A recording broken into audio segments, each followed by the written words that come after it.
ခုသောနတ်နက်ခင်းမှာမြတ်စွာဘုရားသာဝတိမြို့ထဲကိုဆုံးခံကြွတယ်အဲ့ဒါလို့ဆုံးခံကြွရင်းနဲ့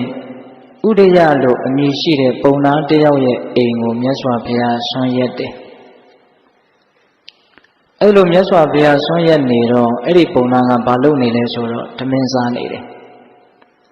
မြတ်စွာဘုရားဆွမ်းရက်နေတာကိုလည်းသူသိတယ်ဒါပေမဲ့ဓမင်းစားနေတုန်းကြီးလည်းဖြစ်နေတာကတကြောင်အဲ့ဒီပုံနာရဲ့ပင်ကိုယ်ကိုကမြတ်စွာဘုရားကိုမကြည်ညိုတာကတကြောင်ဒါကြောင့်မြတ်စွာဘုရားကိုဆွမ်းလောင်းလှူလိုတဲ့စိတ်သူ့မှာမရှိဘူးဒါပေမဲ့လို့သူမလောင်းပဲလည်းမနေခြင်းဘူးဘာဖြစ်လို့လဲဆိုတော့အလူကံပုဂ္ဂိုလ်တူတယောက်အိမ်ရှိမှရက်နေတာကိုမလောင်းမလှူဘူးဆိုလို့ရှိရင်လည်းပတ်ဝန်းကျင်ကသူ့ကိုကဲ့ရဲ့ရှုံချကြမယ်ဆိုတာကိုသူကြောက်နေလို့ပဲတဲ့ဒါကြောင့်မလို့သူစိတ်မပါဘဲနဲ့ပတ်ဝန်းကျင်ကဲ့ရဲ့ရှုံချမှာကိုကြောက်တဲ့အတွက်ကြောင့်ဓမင်းစားတာကိုရက်ပြီးတော့မြတ်စွာဘုရားကိုဆွမ်းထမ်းပြီးတော့လောင်းနေအဲ့တော့မြတ်စွာဘုရားကဘာမှအမိန့်မရှိဘူးဆွမ်းခံပြီးတော့ဆက်ကြွသွားတယ်ဒီလိုပဲဒုတိယနေ့နောက်နေ့ရောက်တော့မြတ်စွာဘုရားဆွမ်းခံကြွရင်းနဲ့အဲ့ဒီပုံနာရဲ့အိမ်ကိုရက်ပြန်တယ်အဲ့ဒါလိုရက်တော့လည်းပဲပုံနာကစိတ်မပါလက်မပါနဲ့သူများကဲ့ရဲ့မှာစိုးလို့ဆိုပြီးတော့ဒုတိယအကြိမ်ဆက်ပြီးတော့ဆွမ်းကိုလောင်းပြန်တယ်စိတ်ထဲမှာတော့သိပ်ပြီးတော့မကြည်လင်လန့်ဘူးပေါ့အဲ့ဒါလိုနဲ့မြတ်စွာဘုရားဘာမှအမိန့်မရှိဘူးပြန်ကြွသွားတယ်နောက်ဦးဇင်းတို့3ရက်မြောက်နေ့မြတ်စွာဘုရားကြွလာပြန်တယ်အဲ့ဒါလိုကြွလာတော့လည်းပဲသူ့စိတ်ထဲမှာတော့တော်တော်ကိုမကျေနပ်တဲ့စိတ်ကတော့ကြီးစိုးလာပြီပေါ့2ရက်ရှိပြီဆိုတော့လေ3ရက်မြောက်လောင်းရတော့မယ်ဒါပေမဲ့သူများကဲ့ရဲ့မှာကိုလည်းသူကကြောက်တာဆိုတော့မြတ်စွာဘုရားကိုဆွမ်းထပ်ပြီးတော့လောင်းတယ်လောင်းပြီးကမှသူ့ကိုယ်သူမထိန်နိုင်မသိနိုင်မင်းနဲ့မြတ်စွာဘုရားကိုဘာပြောလဲဆိုတော့လောကမှာကောင်းတဲ့အရာကိုမမဲမောတဲ့လူရဲ့လို့မရှိပါလားယဟန်ဂေါရမဟာအစားကောင်းအသောက်ကောင်းကိုမတ်တဲ့အတွက်ကြောင့်ငါအိမ်ကိုထက်ချီတလဲလဲလာနေတယ်တဲ့ငါရဲ့အိမ်ကိုထက်ချီတလဲလဲလာနေတယ်ပုဏ္ဏပုဏ္ဏအဖန်ဖန်ထပ်ထပ်ငါအိမ်ကိုလာနေတယ်ဒီစကားလေးပါတယ်နော်အဲ့ဒီစကားလေးကိုအကြောင်းပြုပြီးတော့မြတ်စွာဘုရားကတရားဟောခြင်းလို့သူ့အိမ်ကိုကြွလာ3ရက်ဆက်တိုက်ဆုံးခံကြွမယ်ဒီလိုဆုံးခံကြွမှဒီပုံနာကဒီစကားကိုပြောမယ်ဒီစကားကိုပြောမှဒီစကားကိုအကြောင်းပြုပြီးတော့မြတ်စွာဘုရားကဒီတရားကိုဟောမယ်ဓမ္မတန်ရင်ဒီပုံနာဒီတရဏဂုံတီးပြီးတော့သူတော်ကောင်းတရားဖြစ်မယ်ဆိုတာကိုမြတ်စွာဘုရားကသိတော်မူမြင်တော်မူလို့အဲ့ဒါလို့မြတ်စွာဘုရားကသူ့အိမ်ရှိကိုကြွကြွလာတာအဲ့ဒါလို့မြတ်စွာဘုရားကိုယဟန်ဂေါရမဟာအရသာမှာမမောတဲ့ပုဂ္ဂိုလ်ရမန်းတိလို့ငါအိမ်ကိုထက်ခါတလဲလဲလာနေတာအဲ့ဒီစကားလေးကိုအကြောင်းပြုပြီးတော့မြတ်စွာဘုရားကအဲ့ဒီဥရိယပုံနာကိုဂါထာ4ပုဒ်ဟောတယ်အဲ့ဒီဂါထာ4ပုဒ်ကိုဒီကနေ့ညတရားဓမ္မတို့ဥရှင်တို့နော်ပြောကြရမယ်နားကြရမယ်နော်ပထမဂါထာဘာဟောလဲဆိုတော့ပုဏ္ဏပုဏ္ဏဇေဝဝုပ္ပန္တိပိဇံပုဏ္ဏပုဏ္ဏဝတ္တန္တိဒေဝရာဇာပုဏ္ဏပုဏ္ဏခေတ္တံကတ္တန္တိကတ္တကပုဏ္ဏပုဏ္ဏတေညမုပင်တိရထံအဓိပ္ပာယ်ကဘာပြောလို့ဆိုတော့ဘိဇံမျိုးစေ့ကိုပုဏ္ဏပုဏ္ဏဇေဝအဖန်ဖန်တလဲလဲသားလျံဝုပ္ပန္တိစိုက်ပျိုးကြရကုန်၏မျိုးစေ့ကိုအဖန်တလဲလဲစိုက်နေကြတယ်တဲ့လူတွေဟာဟုတ်တာပေါ့မျိုးစေ့ကိုအဖန်တလဲလဲသာစိုက်မနေဘူးဆိုရင်တရားဓမ္မတို့ဥယျာဉ်တို့ဘာမှစားကြရရှိမှာမဟုတ်ဟုတ်ရဲ့လားဒီကမ္ဘာလောကကြီးမှာမျိုးစေ့နဲ့မြေကြီးနဲ့တွေ့ခဲ့တဲ့အကြိမ်ပေါင်းကိုရေတွက်မယ်ဆိုရင်ရနိုင်မလားလူသားတွေဟာမျိုးစေ့ကိုဖန်တလဲလဲဘာလို့နေကြလဲစိုက်ပျိုးနေကြတယ်တဲ့တခါစိုက်တာနဲ့မပြီးဘူးပေါ့ဒီနေ့စိုက်တယ်နောက်နေ့စိုက်တယ်တချို့များဆိုရင်တစ်နှစ်ကို2ခါ3ခါတောင်စိုက်တာမရှိဘူးလားဗျာရှိတယ်မြတ်စွာဘုရားကပေါ်လွင်ထင်ရှားတာလေးကနေလွယ်ကူတာလေးကနေတရားကိုစပြီးတော့ဟောတာပြီးရင်တဖြည်းဖြည်းနဲ့လေးနဲ့တဲ့နေရာကိုရောက်သွားမှာနော်ထက်ချီတလဲလဲဖြစ်နေတဲ့ကိစ္စတွေအဖန်တလဲလဲဖြစ်နေတဲ့ကိစ္စတွေကိုတတိထားမိအောင်မြတ်စွာဘုရားကတရားကိုခေါ်ပြီးတော့ဟောနေတယ်လို့ဦးဇင်းစိတ်ထဲမှာခံစားရတယ်ဘိဇံမျိုးစေ့ကိုပုဏ္ဏပုဏ္ဏဇေဝအဖန်ဖန်ထပ်ထပ်သားလျံဝိပ္ပန္တိစိုက်ပျိုး၍နေကြကုန်၏ဒေဝရာဇမိုးမင်းကလည်းပဲပုဏ္ဏပုဏ္ဏဖန်ဖန်ထပ်ထပ်ဝတ္တန္တိရွာလို့နေတယ်မိုးကလည်းပဲဖန်ဖန်တလဲလဲရွာနေတာပဲတဲ့နော်မိုးကဆိုရင်တလမိုးဘယ်နှကြိမ်ရွာလဲ ဒါအချိန်ပေါင်းများစွာပေါ့တစ်နှစ်ဆိုရင်ဘယ်လောက်ရွာမလဲဟုတ်လားကိုယ့်ရဲ့အသက်နှစ်50 60ရှိရင်မိုးရွာတဲ့အချိန်ပေါင်းကိုဘယ်လောက်တွေ့ကြုံခဲ့ပြီလဲဟုတ်လားဒီကမ္ဘာလောကကြီးအနေနဲ့ကြည့်မယ်ဆိုရင်မိုးရွာခဲ့တဲ့အချိန်တွေဟာရွေ့တက်လို့ရနိုင်မလားဗျာမရနိုင်ဘူးအချိန်ကြီးအထက်ထက်မိုးကလည်းရွာနေတာပါပဲတဲ့လောကမှာအဖန်တလဲလဲငါအသင့်အိမ်မှာငါသားလင်ခဏခဏလာနေတာမဟုတ်ပါဘူးဆိုတဲ့အဓိပ္ပာယ်ပေါ့ဟုတ်လားမျိုးစေ့ကိုလည်းဖန်တလဲလဲစိုက်နေကြတယ်မိုးကလည်းဖန်တလဲလဲရွာနေတယ်ကတ္တကလေသမားတို့သည်ပုဏ္ဏဘာမထထခေတ္တံလဲကိုကတ္တံတိထွန်ရဲ၍နေကြကုန်၏တောင်သူလေသမားတွေကလည်းပဲသူတို့လေတွေသူတို့ຢာတွေကိုအဖန်ဖန်တလဲလဲထွန်ရက်နေကြတာပါပဲတဲ့နော်ဒါကတော့တောင်သူလုပ်တဲ့လူမျိုးလေကိုဖန်ဖန်တလဲလဲထွန်တယ်လို့ပြောတာပေါ့ဗျာဈေးရောက်တဲ့လူဆိုရင်တော့ဖန်ဖန်တလဲလဲချိန်ဝင်ကန်ပြီးတော့ရောင်းရတာမရှိဘူးလားကိုယ်ဆိုင်လေးကိုပုံမှန်ထွက်ပြီးတော့ပြင်းသည်ဖြစ်စေပြောသည်ဖြစ်စေဟုတ်လားနေတိုင်းဒီအလုပ်ကိုလုပ်မနေရဘူးလားဗျာလုပ်နေရတယ်နော်လေသမားတွေကလည်းသူတို့ရဲ့လေတွေຢာတွေကိုဖန်ဖန်တလဲလဲထွန်ရက်နေကြတယ်ပုဏ္ဏဘာမထထသာလျင်ရထံတိုင်းသူပြည်သားတို့သည်တင်ညမူပင်တိသံသဘာရှိတဲ့နေရာကိုချင်းကပ်၍နေကြကုန်၏လူသားတွေဟာသဘာရှိတဲ့နေရာကိုချင်းကပ်ရတယ်တဲ့လက်တွေ့ကြကြလေးပြောမယ်ဆိုရင်ဆန်ရှိတဲ့နေရာကိုဒကာဓမ္မတို့ဥရှင်တို့အမြဲတမ်းချင်းကပ်နေရတယ်ဒကာမကြီးတွေဆိုလို့ရှိရင်မနေ့တခါညတခါသမင်းချက်မယ်ဆိုတော့ဆန်အိုးတို့ဆန်တောင်းတို့ရှိတဲ့နားကိုမချင်းကပ်ရဘူးလားချင်းကပ်ရတာပေါ့အစာအာဟာရရှိတဲ့နေရာကိုတတ္တဝါတွေကချင်းကပ်ရသမျှပါပဲအစာအာဟာရကကိုယ်စီကိုအလိုလိုမှရောက်မလာပဲကိုဟုတ်ရဲ့လားအေးအဲ့ဒီတော့အပမန်ထထဖြစ်တဲ့အရာတွေကိုမြင်သာတဲ့နေရာကနေစပြီးတော့မြတ်စွာဘုရားပြောတာဒါဒီကာထာမှာဆိုရင်တော့၄မျိုးပေါ့နော်မျိုးစေ့ကိုဖမန်တလဲလဲစိုက်ပျိုးနေကြတယ်မိုးကလည်းဖန်တလဲလဲရွာနေတယ်တောင်သူလေသမားတွေကလည်းပဲသူတို့လေလေရာတွေကိုဖန်တလဲလဲထွန်ရက်နေကြတယ်တိုင်းသူပြည်သားလူအများကလည်းပဲဆန်သဘာရှိတဲ့နေရာကိုဖမန်တလဲလဲချင်းကပ်နေရရတယ်တဲ့ဒါတကာထာပြီးသွားပြီလားနော်နောက်ဒုတိယကာထာပါဆက်ဟောတုံဆိုတော့ပုဏ္ဏယာစကားယာစန္တိပုဏ္ဏဒါနပတိတရန္တိပုဏ္ဏဒါနပတိတရိတဝါပုဏ္ဏတက္ကမုပင်တိဌာနံအဓိပ္ပာယ်ကဘာလဲဆိုတော့ယာစကားတောင်းရန်၍နေကြသောပုဂ္ဂိုလ်တို့သည်ပုဏ္ဏဘာမထထသာလျင်ယာစန္တိတောင်းခံ၍နေကြကုန်၏နော်တောင်းတဲ့လူတွေကလည်းထက်ချီတလေးလေးတောင်းနေတာပဲတဲ့ပုံစံမျိုးနဲ့တောင်းနေတာပေါ့ဗျာတောင်းတဲ့လူတွေကဖန်ဖန်တလဲလဲတောင်းနေတယ်ဆိုတော့တရားဓမ္မတို့ကမျက်နှာအောက်ချပြီးတော့အဝတ်စားညှိုးငင်စွာဖြင့်တောင်းရန်စားတောက်နေတဲ့လူကိုမျက်စိနဲ့မြင်လိမ့်မယ်ထင်တယ်တကယ်တမ်းကတော့ကိုယ်ဘောဖန်ဖန်ထထမတောင်းဘူးလားသာသမီဖြစ်တုန်းကမိဘတွေဒီကတောင်းတာတွေမရှိဘူးလားအချင်းချင်းလူချင်တာရချင်တာကိုတောင်းကြတာတွေကမရှိဘူးလား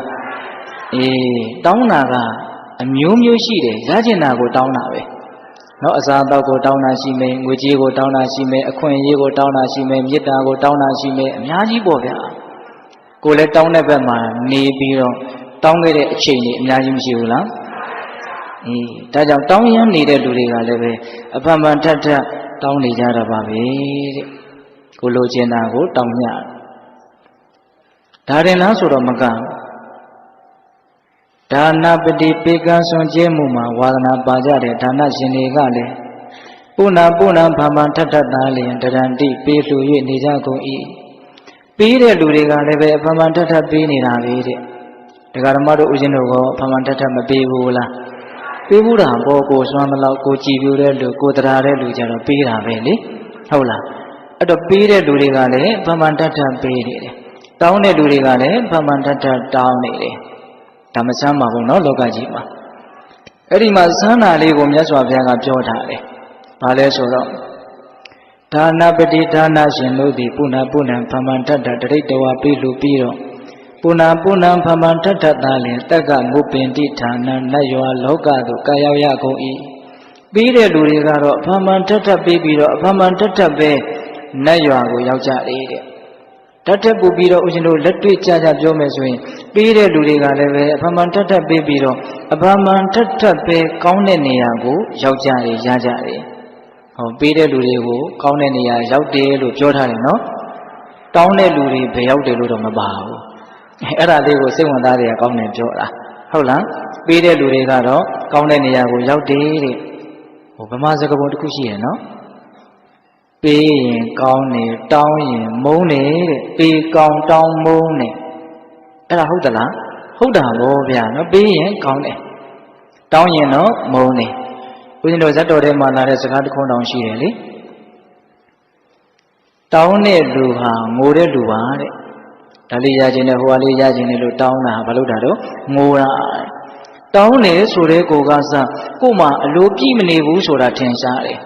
တနည်းအားဖြင့်မချမ်းသာဘူးဆိုတာထင်ရှားတယ်ဆင်းရဲတယ်ဆိုတာထင်ရှားတယ်တစုံတစ်ယောက်စီမျက်နှာအောက်ချပြီးတော့ဘာလို့ပဲတောင်းရတယ်ဆိုတဲ့ကိုကစကောင်းကိုမကောင်းဘူးလို့ဦးဇင်းထင်တယ်ဟုတ်လားတောင်းရတာဟာငိုတာတဲ့ငိုခြင်းတစ်မျိုးပါတဲ့မပေးနိုင်ဘူးလို့ပြောရတာလည်းငိုခြင်းတစ်မျိုးပါပဲတဲ့ဟုတ်တာပေါ့ရမယ်ထင်လို့ဟိုလူကအာကိုတကျူးနဲ့တောင်းတယ်ကိုကမပေးနိုင်ဘူးလို့ပြောလိုက်ရတာကိုကစစိတ်ထဲမှာမကောင်းသွားတာတော့အမှန်ပဲဗျာဒါဥစဉ်တို့လည်းပြောဖို့ပါတယ်ကိုယ်တည်လာတောင်းတယ်လို့မပေးနိုင်ဘူးတော်တော်ကိုကြိုးစားပြီးတော့ပြောယူရတဲ့ကိစ္စနော်ဘယ်လိုမှသူလည်းပဲမကောင်းဘူးပေါ့ဟုတ်ရဲ့လားစိတ်ခံစားချက်ကိုရည်ရွယ်ပြောတာပါမကောင်းမှုဖြစ်သွားတယ်လို့ဆိုလိုတာမဟုတ်ဘူးနော်အေးဒါကြောင့်ပေးရင်ကောင်းတယ်တောင်းရင်မုန်းတယ်တဲ့ဒီမှာမြတ်စွာဘုရားကတောင်းတဲ့လူတွေကလည်းဗမာတတ်တတ်တောင်းနေကြတယ်ပေးတဲ့လူတွေကလည်းဗမာတတ်တတ်ပေးနေကြတယ်ဗမာတတ်တတ်ပေးပြီးတော့ဗမာတတ်တတ်ပေးသောပုဂ္ဂိုလ်တို့သည်အဗမာတတ်တတ်ပဲကောင်းတဲ့နေရာကိုရောက်ကြရတယ်တဲ့ဒါသဘာဝပေါ့နော်ပေးတာကောင်းလို့ကောင်းတဲ့နေရာရောက်သွားတာပေါ့ဟုတ်ရဲ့လားအေးအဲ့ဒါဦးဇင်းတို့ဒုတိယဂါထာနောက်တတိယဂါထာကျတော့ဘာဟောလဲဆိုတော့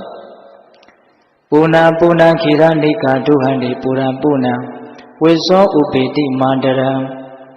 ပူနာပူနာကိလမတိဖဏတိသပူနာပူနာဂဗ္ဗမုပေတိမန္တောဒီကြတော့လေးနဲ့တာတွေပါလာတယ်ခိရနိကာနုရေကိုညှစ်၍နေကြကုန်သောနုညစ်သမားတို့သည်ပူနာပူနာဖမန်တတတာလျင်ဒုဟန္တိနုကိုညှစ်၍နေကြကုန်၏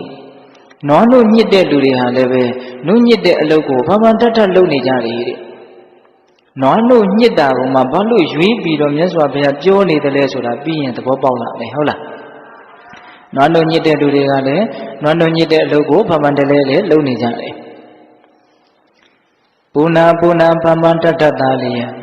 ဝိသောနွားငယ်သည်မာတရမိခင်နွားမကိုဥပေတိချင်းကပ်၍နေရကုန်၏နွားပေါက်စလေးတွေကလည်းပဲမိခင်နွားမစီကိုအဖန်ဖန်တလေးလေးချင်းကပ်ပြီးတော့နေတယ်တဲ့နွားတို့ညစ်တဲ့ကိစ္စရဲ့နွားပေါက်စလေးကသူ့ရဲ့အမေဒီကိုအဖန်ဖန်တလေးလေးချင်းကပ်နေတဲ့ကိစ္စရဲ့ဒီဟာကဥရှင်တို့နွားတို့ညစ်တာကိုဘုဒ္ဓတရှိတဲ့လူမြင်ဘူးတဲ့လူတွေမှဒီစကားလေးကခံစားတတ်မယ်ဟိုဦးဇင်းတို့ငယ်ငယ်တုန်းကအိမ်မှာနွားမကြီးတွေမွေးထားတာရှိတယ်3-4ကောင်လောက်မွေးထားတာရှိတယ်စီးပွားပြမွေးထားတာတော့မဟုတ်ပါဘူးအဲ့ဒါတခါလေးငကလေးလေးတွေကြာလာပြီဆိုလို့ရှိရင်နွားတို့တွေပါလေတောက်ရတာပေါ့အဲ့ဒီနွားတို့ညှိရတဲ့ကိစ္စမြင်ရတဲ့ကိစ္စဟာတော်တော်ကိုစိတ်မချမ်းသာစရာကောင်းနွားမကြီးကဟိုငကလေးကြာမှနှုတ်ဆိုတာထွက်တာဒါသိပါတယ်နော်အဲ့ဒီနှုတ်ကိုဒီတိုင်းညှစ်ယူလို့ရတာမဟုတ်မနဲ့လင်းလာပြီဆိုရင်နွားမကြီးကနှုတ်အုံလေးတင်းနေတယ်အဲ့ဒါကိုညှစ်ယူလို့မရဘူးသူကချမပေးဘူးသူချမပေးရင်နှုတ်ကညှစ်လို့မရအဲ့တော့ဘာလို့တုံးဆိုနှုတ်ညှစ်ခြင်းတဲ့လူကညာတဲကစပြီးတော့နွားမလေးနဲ့နွားမနဲ့ငကလေးလေးကိုသားလေးကိုခွဲပြီးတော့ခြေထားရတယ်အဲ့တော့မနဲ့လင်းတော့အမေကြီးကဒီသူ့သားလေးကိုတိုက်ချင်ပြီနှုတ်အုံလေးကတင်းပြီးတော့နေပြီဒါပေမဲ့လူတွေကကြိုးဖြေမပေးဘူးအဲ့ဒီချိန်မှာနှုတ်ညှစ်ဖို့အရန်လင်းဖြစ်ပြီဆိုတော့မှနွားပေါက်စလေးကိုလွတ်ပေးလိုက်တယ်လွတ်ပေးလိုက်တော့နွားပေါက်စလေးကသွားပြီးတော့စို့တော့မေကြီးကသူ့သားစို့တာဆိုတော့စိတ်ကိုလျှော့ပြီးတော့နှုတ်တွေကိုချမ်းပေးလိုက်တယ်အဲ့ဒီမှာမြုပ်တွေထွက်အောင်ပြပြပြနဲ့စို့ခဏစို့ပြီးကရှိသေးတယ်လူတွေကအတင်းဆွဲပြီးတော့ဒီနွားပေါက်စလေးကိုမအေးနဲ့ဝေးတဲ့တိုင်တိုင်းမှာခြိထားလိုက်တယ်မေကြီးကနှုတ်တွေကိုချပြီးပြီဆိုတော့ပြန်ပြီးတော့ရှုပ်တာလို့မရတော့ဘူးအဲ့ဒီကြတော့မှလူတွေကအတင်းဝင်ပြီးတော့ညစ်ကြတာနွားပေါက်စလေးတွေကြီးကနေလူပြီးတော့ယူတာလို့ဦးဇင်းကတော့အဲ့လိုခံစားရတယ်အဲ့ဒါတကယ်လို့မြန်လေဟိုနွားပေါက်စလေးကနမလေးဆိုရင်တော့ပြောင်းအောင်ကိုညစ်တာဗျာသူတောက်ဖို့ကိုသိမချမ်းနော်နွားတီးလေးနဒင်လေးဆိုလို့ရှိရင်တော့အဲ့ဒါနည်းနည်းလေးချမ်းနေတယ်အဲ့ဒါလိုနဲ့နွားနှုတ်ညစ်တဲ့ဇလန်းကဒီနွားလေးကြီးလာလို့နှုတ်သိမ့်မထွက်တော့ဘူးဆိုတော့မှပဲအဲ့ဒါလူတွေကမကြည့်တော့ဘဲနဲ့သူစိုးကျင်လို့စိုးရအဲ့ဒီကြတော့လဲနှုတ်ကသိမ့်မထွက်တော့ဟုတ်လားအဲ့ဒီနေရာမှာ ဒီမိခင်ရဲ့နွားတို့ကိုစို့ကျင်လို့မိခင်ရဲ့နေရာကိုချင်းကပ်တဲ့နေရာမှာဒီနွားပေါက်စလေးဟာတခေတ်ကိုပဲပြပြတလဲအိန္ဒိယမရတောင်းနေပါလေချထားလဲဝင်ပြီးတော့တိုက်သွားတာပဲသူကအဲ့ဒီမှာသူအလွန်ပင်ပန်းနေမအေးကြီးကလည်းတပူးပူးနဲ့လေပင်မြော်ပြီးတော့ဒီသားဖြစ်တာလဲကျိုးကိုတောက်နေအောင်သူကယုံပြီးတော့ဒီသားအမိနှကောင်ကအလွန်မှပင်ပန်းဆင်းရဲတယ်အဲ့ဒါကိုမြတ်စွာဘုရားကရည်ရွယ်ပြီးတော့ဗာဆက်ပြောတော့ဆိုတော့ပုဏ္ဏပုဏ္ဏဖမ္မထတတလည်းကိလမတိစပင်လဲပင်ပန်းကုန်၏ဖန္တတိစတုံလဲတုံလှုပ်ကုန်၏ဒီသားအမိနှစ်ကောင်လုံးကနှစ်ကောင်လုံးအလွန်မှပင်ပန်းနေအလွန်လဲတုံလှုပ်ချောက်ချားနေတယ်နော်ငါတို့ညစ်တဲ့လူတွေကလည်းဖမ္မတလဲလဲညစ်နေကြတယ်နွားလေးတွေကလည်းအမေတွေကိုဖမ္မတလဲလဲချင်းကပ်နေကြတယ်အဲ့လိုချင်းကပ်ရင်လည်းအဖမ္မတလဲလဲပင်ပန်းပြီးတော့အဖမ္မတလဲလဲပဲတုံလှုပ်နေကြတယ်အဲ့ဒီလိုပဲတဲ့ဟောအခုမှတရားအနှစ်သာရကစပြီးတော့လာမှာဟုတ်လားအဲ့ဒီလိုပဲတဲ့မန္တောပညာနည်းသောပုဂ္ဂိုလ်တို့သည်မန္တောပညာနည်းသောပုဂ္ဂိုလ်သည်ပုဏ္ဏပုဏ္ဏဖမ္မတတကပ္ပမုပေတိအမိဝမ်းကောင်းကိုအောင်းရလေ၏ဉာဏ်နေတဲ့ပုဂ္ဂိုလ်ဟာတွေကလည်းပဲအမိဝမ်းကောင်းကိုအဖမ္မတလဲလဲပဲအောင်းနေကြတာအမိဝမ်းကောင်းမှာအဖမ္မတလဲလဲအောင်းတဲ့ပုဂ္ဂိုလ်တွေကိုမန္တောဆိုပြီးတော့ဝိသေသနာစကားလေးနဲ့ဟောတာနော်ဉာဏ်နေတဲ့ပုဂ္ဂိုလ်တွေမိုက်မဲတဲ့ပုဂ္ဂိုလ်တွေအမိဝမ်းကောင်းမှာအောင်းရတရားဓမ္မတို့ဦးဇင်းတို့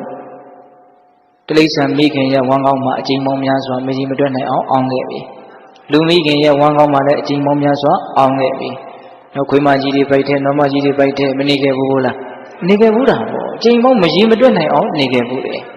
ဘာလို့အဲ့လိုနေရလဲနောင်လည်းပဲဒါနေလက်တရှိသေးတယ်ဒီအခြေအနေတိုင်းဆိုရင်တော့နောင်လည်းနေအောင်ပါဟုတ်လားကိုပြုတ်ထားတဲ့ကံအားလျော်စွာရုပ်ညံ့တဲ့တတ္တဝါတွေရဲ့ဝမ်းပိုက်ထဲမှာရောက်သွားတဲ့အကြောင်းတရားတွေအများကြီးရှိသေးတယ်အဲ့ဒါလို့အမိဝမ်းကောင်းမှာဖမန်တလေးလေးဘာကြောင့်အောင်ရတယ်လဲမန္တော်တဲ့ပညာနှုတ်နဲ့မိုက်မဲလို့အောင်ရတာပါဒီနေရာမှာပညာနှုတ်နဲ့မိုက်မဲတယ်ဆိုတာဘာကိုပြောတာတော့မသိတာကိုပညာနဲတယ်လို့ဆိုတာဘာကိုမသိတာတော့တဲ့ပြောရရင်တော့သစ္စာလေးပါးကိုမသိတာပါပဲနောက်သစ္စာလေးပါးကိုမသိခြင်းကြောင့်မိုက်မဲတယ်လို့ဆိုရတယ်အဲ့ဒီမိုက်မဲခြင်းကြောင့်ပဲအမိဝမ်းကောင်းမှာအမှန်အောင်ရတယ်အဲ့တော့ဦးဇင်းတို့ဒီနေရာမှာသစ္စာ၄ပါးသလုံးမပြောပြန်တစ်ပါးပဲပြောမယ်နံပါတ်1ဒုက္ခသစ္စာဘဝမှရင်ခန္ဓာမှရင်ဆင်းရဲမျှပဲအကောင်းရှိတာမဟုတ်ဘူးမကောင်းတဲ့တရားတွေနဲ့တည်ဆောက်ထားတာနော်ဘဝဆိုတာဆင်းရဲဒုက္ခမျှတာကိုနားလေတာနားမလဲတာကတက္ကနာပဲတကယ်တမ်းကဘဝဆိုတာဆင်းရဲဒုက္ခမျှပဲကိုယ်စိတ်ထဲကထင်းနေတာတွေကတော့တမျိုးဖြစ်ခြင်းလည်းဖြစ်နေမယ်ပေါ့ဒါပေမဲ့တကယ်တမ်းကဘာလဲဆိုတော့ဘဝဆိုတာဆင်းရဲဒုက္ခပဲ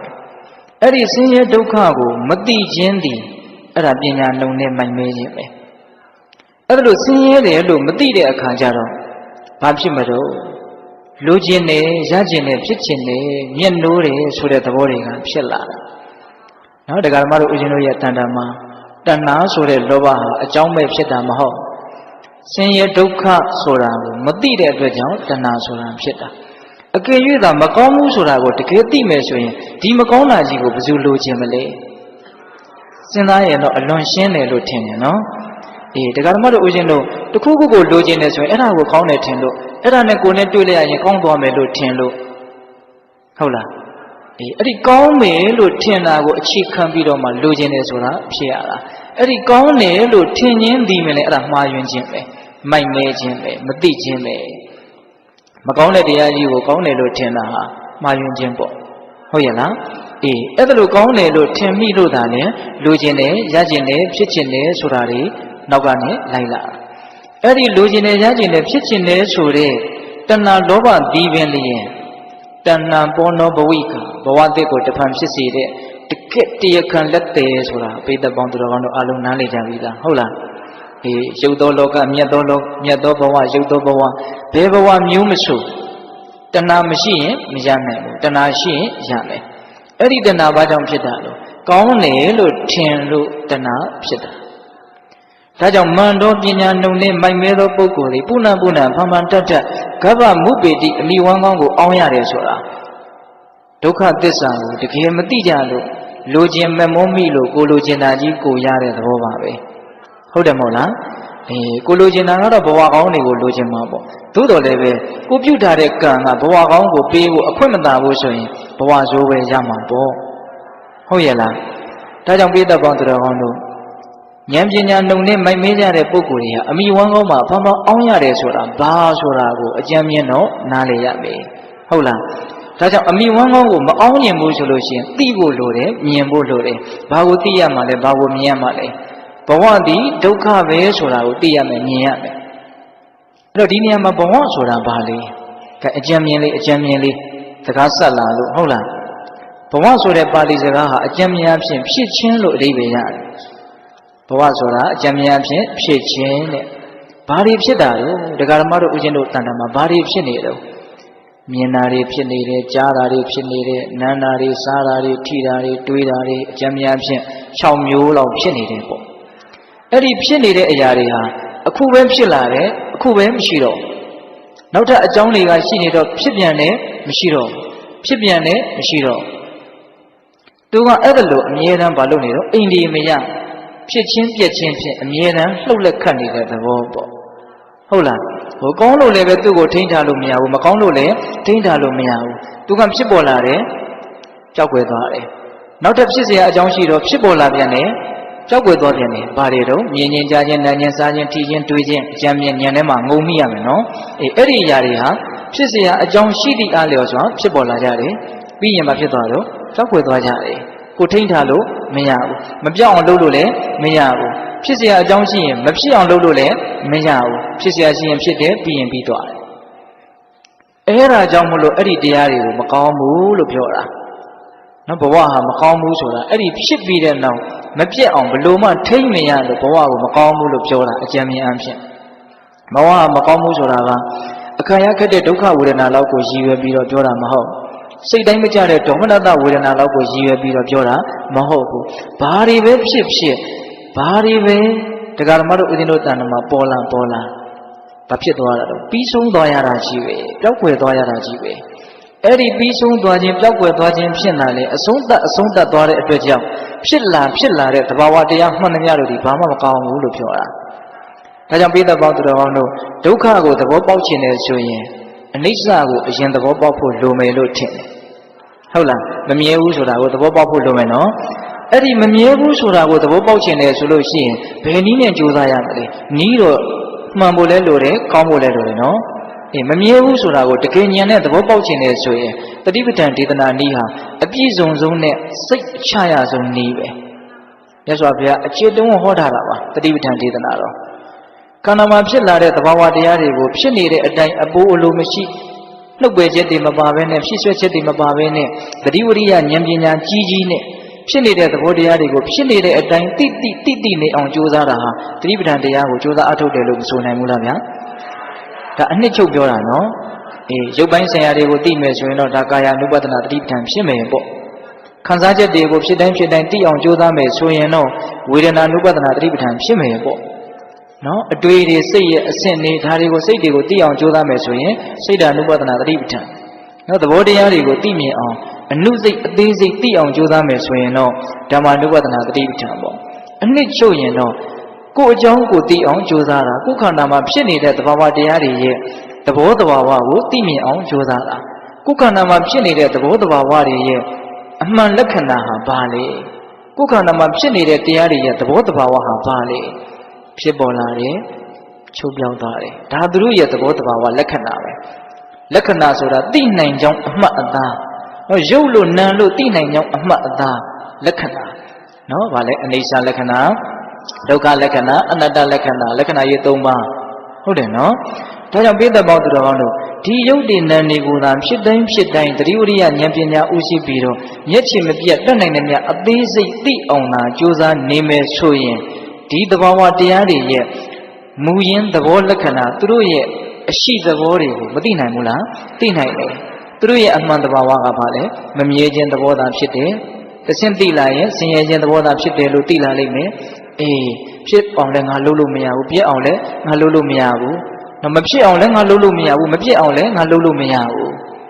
ဟုတ်လားဖြစ်เสียရှိရင်ဖြစ်တယ်ပြီးတော့ပြတ်သွားတယ်သူ့လမ်းကြောင်းသူသွားနေတဲ့ကိစ္စလို့အဲ့လိုသိလာရင်ဒါအနတ္တသဘောကိုနည်းနည်းသဘောပေါက်လာတဲ့သဘောပေါ့ဟ ဟုတ်ရဲ့လားအဲ့တော့တရားဓမ္မတို့ဥယျာဉ်တို့မန္တောဉာဏ်ပညာလုံနေသောပုဂ္ဂိုလ်သည်အမိဝမ်းကောင်းကိုဖန်ဖန်အောင်ရတယ်ဆိုတဲ့နေရာမှာဉာဏ်ပညာလုံနေမိုက်မဲတယ်ဆိုတာပါလေဒုက္ခသစ္စာကိုမသိတာခန္ဓာရဲ့အမှန်လက္ခဏာကိုမသိတာ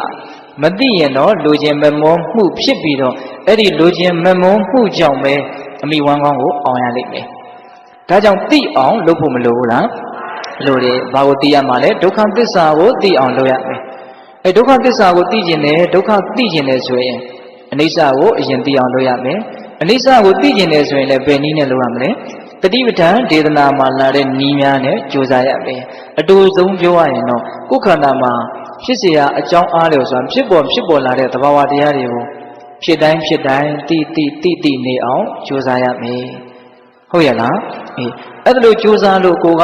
မန္တောဉာဏ်ပညာနှုတ်နေတယ်ဆိုတဲ့အဆင့်ကနေလွန်မြောက်မယ်ဆိုရင်တော့အမိဝမ်းကောင်းကိုမအောင်ရဘူးပေါ့ဉာဏ်ပညာနှုတ်နေတဲ့အဆင့်ပဲရှိနေသေးတယ်ဆိုရင်တော့အမိဝမ်းကောင်းကိုပဲအောင်ရလိမ့်မယ်အဲ့လိုအမိဝမ်းကောင်းကိုအောင်ရပြီဆိုရင်တော့ဘာတွေဖြစ်မလို့နောက်ဆုံးဦးဇင်းတို့စရုဒ္ဓဂါထာမြတ်စွာဘုရားဟောတယ်အဲ့ဒီစရုဒ္ဓဂါထာကတော့ပြောရင်အဓိပ္ပာယ်ကအလွန်ကျေပြန့်တယ်နော်အလွန်လည်းနည်းနည်းပါတယ်ဘာဆက်ဟောလဲဆိုတော့ပုဏ္ဏဇာယတိမေယတိဇံပုဏ္ဏဒေဝတိကံဟရန္တိမေခင်စလတ္တာအပုဏ္ဏဘဝယနာပုဏ္ဏဇာယတိဘူရိပညောဒါဦးဇင်းတို့စရုဒ္ဓဂါထာပေါ့နော်အဓိပ္ပာယ်ကဘာလဲဆိုတော့အမိဝမ်းကောင်းမှာအဖမှန်အောင်ရပြီဆိုလို့ရှိရင်ပုဏ္ဏဖမှန်တတ်တာလင်ဇာယတိဇမွေးလဲမွေးဖွားရကုန်၏မိယတိဇသေလဲသေဆုံးရကုန်၏အမိဝမ်းကောင်းအောင်ပြီဆိုရင်တော့အဖမှန်တတ်အောင်မိရင်အဖမှန်တတ်မွေးရလိမ့်မယ်အဖမှန်တတ်မွေးပြီးဖြစ်လာပြီဆိုရင်တော့အဖမှန်တတ်သေရလိမ့်မယ်မွေးတာနဲ့သေတာရဲ့ကြားမှာဖြစ်ပေါ်လာတဲ့အဖမှန်တတ်ဖြစ်နေတဲ့ဒုက္ခတွေအလုံးကိုမြတ်စွာဘုရားကပေယာလမြုပ်ပြီးတော့ဟောတယ်လို့ဦးဇင်းကတော့အဲ့လိုခံစားရတယ်ဟိုဦးဇင်းတို့ပေယာလမြုပ်တယ်ဆိုတာကဘုန်းကြီးဟောတာဖြစ်နေတယ်လူငယ်တွေကနားလည်ချင်မှနားလည်မှာနော်ဒါတွေအတူတွေပဲဆိုလို့ရှိရင်ဦးဇင်းတို့ပစောက်ကလေးရေးပြီးတော့ခွန်းစားခွန်းပိတ်ထဲပစောက်ကလေးထည့်ထားလိုက်တယ်ဒါအတူတူပဲ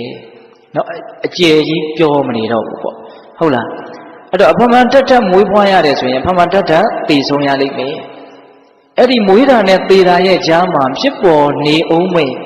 အဖမှန်တတ်အစင်မပြေမှုဆင်းရဲဒုက္ခတွေကိုတော့မြတ်စွာဘုရားကဖော်ပြမထားအောင်နောက်ပိုင်းမှာသူကထိထိမိမိပြောထားတာတခုတော့ရှိတယ်အဲ့ဒါကဘာလဲဆိုတော့ဒီဝတိကသင်္ချိုင်းတို့ပုဏ္ဏဖမှန်တတ်ဟရန္တိဆောင်ရကုန်၏အဖမှန်တတ်သိပြီဆိုတော့အဖမှန်တတ်အဲ့ဒါသင်္ချိုင်းကုန်းကိုကိုဆောင်သွားကြမယ်တဲ့နော်ဒီခန္ဓာကိုယ်ကြီးကိုသင်္ချိုင်းကိုပို့တဲ့ကိစ္စကိုဒကာဓမ္မတို့ဦးဇင်းတို့လက်တွေ့ကြစဉ်းစားကြည့်ပါတပါးသောသူတွေကိုသင်္ချိုင်းပို့တဲ့ကိစ္စကိုပဲကိုကမျက်စိထဲမှာယဉ်နီးနေတာနော်ဧဝံဓမ္မောဧဝံပါပြီအဲ့ဒီသဘောကိုငါမလွန်မြောက်နိုင်ဘူးငါမှလည်းအဲ့ဒီသဘောရှိတယ်ဒါကိုပိဋကပေါင်းတော်ကောင်းတို့ကိုယ့်ထိဆိုင်အောင်စဉ်းစားတတ်ဖို့မလိုဘူးလားလိုတယ်ဗျဟုတ်လားအဲ့တော့ဆိုရင်ခံစားမှုကတစ်မျိုးဖြစ်သွားပါနော်ဟာဘယ်သူမှကင်ဆာဖြစ်လို့လေဩဟုတ်လားတနာစေအဲ့ဒီခံစားချက်နဲ့ဆရာဝန်တယောက်ကခမားမှာကင်ဆာရှိတယ်ဩငါမှာကင်ဆာဖြစ်နေတယ်ပိဋကတူနိုင်မလားဘယ်နည်းနဲ့မှမတူနိုင်ဘူးတော်တော်ကြီးကိုကြွားချလိုက်မယ်နော်အဲ့တော့တပါးသောသူတွေကိုသင်္ချိုင်းကိုဆောင်းသွားကြတဲ့ကိစ္စအဲ့ဒီကိစ္စနဲ့ကိုယ်တိုင်သင်္ချိုင်းကိုအဆောင်ခံရပြီဆိုတဲ့ကိစ္စစဉ်းစားကြည့်ပါဒါစိတ်ကူးရင်တာလည်းမဟုတ်ဘူးတစ်နေ့တစ်ချိန်ကိုယ့်ကိုပို့ကြမှာပဲမဟုတ်လားအေးကိုမျက်နှိုးလာတဲ့ဒီခန္ဓာကိုယ်ကြီးကိုပဲခေါင်းထဲထည့်ပြီးတော့ပို့ကြမှာပဲလေအဲ့တော့မြတ်စွာဘုရားကအဖမှန်မွေးဖွားခြင်းအဖမှန်တည်ဆုံးခြင်းအဖမှန်သင်္ချိုင်းကိုပို့ရခြင်းဆိုတာကိုပြောပြီးတော့လောကကြီးရဲ့ဆိုးဝါးတဲ့ဒုက္ခတွေဟာအဖမှန်တလဲလဲဖြစ်နေတယ်ဆိုတာကိုပုံဖော်သွားတယ်လို့ဦးဇင်းထင်တယ်တကယ်တမ်းကတော့မွေးတာနဲ့သေတာရဲ့ကြားထဲမှာမြောင်များလားဆိုတော့မရေမတွက်နိုင်တော့ဆင်းရဲဒုက္ခတွေမရှိဘူးလားရှိတာပေါ့ဟိုဦးဇင်းတို့လေဒီစတော်ဘုရားကြီးရေးတယ်ပရိစ္ဆေသမုပ္ပါဒီပဏီဆိုတာရှိတယ်ဗျအဲ့ဒီမှာစတော်ကြီးကပရိစ္ဆေသမုပ္ပါကိုလင်္ကာတွေအရင်ရေးတယ်ပြီးမှအဓိပ္ပာယ်ဖွင့်လာအဲ့ဒီမှာဇာတိဆိုတာကိုအကြောင်းပြုပြီးတော့ဘာတွေဆက်ပြီးတော့ဖြစ်လာတယ်လဲဆိုတာနဲ့ပတ်သက်ပြီးတော့စတော်ကြီးရေးထားတာတန်နေဇာတိခန္ဓာရှိကညာတိဘောဂစတိတင်းပင်ကိုယ်ကွင်းချင်းနဲ့မကင်းစသာကြုံကြိုက်လာသောပူဇာသောကယုတငိုကြွေးတမွေးဝေနံပူချမ်းဒုက္ခအနိဋ္ဌကြောင့်စိတ်ကမကြည် Machine shot like a lesson about a chin addy, J. Point Ananda Twitch on Yadi, Mula Zadi, and Nondi. Shuzia along on the Luzentin, no? Dandi Zadi, Kana Shiga, Yadi, Boga, Sadi, Tempin, Queen, and Mackenzie, Jonjay Lado.